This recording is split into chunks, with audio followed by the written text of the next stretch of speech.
தினம்தோறும் விளக்கேற்ற நல்ல எண்ணெய் இதயம் நல்லெண்ணெய்.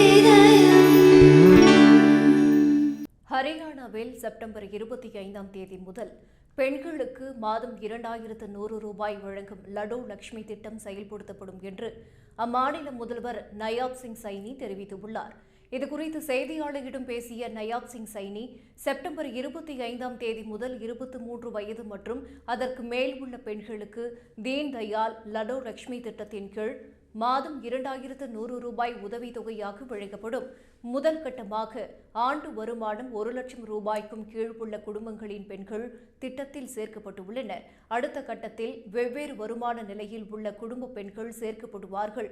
இத்திட்டத்தில் பயன்பெற திருமணமாகாத பெண்கள் அல்லது திருமணமானவராக இருந்தால் அவரது கணவர் 15 ஆண்டுகள் ஹரியானாவில் வசித்திருக்க வேண்டும் என்று தெரிவித்தார். மேலும் தீன் தயாள் லடோ லட்சுமி திட்டத்தில் ஒரு குடும்பத்தில் தகுதியுடைய எல்லா பெண்களுக்கும் உதவித்தொகை வழங்கப்படும் என்றும், உதவித்தொகையை பெற ஒரே குடும்பத்தில் 3 பெண்கள் தகுதியானவர்களாக இருந்தால் 3 பேருக்கும் உதவித்தொகை கிடைக்கும் என்று நயாப் சிங் சைனி கூறினார்.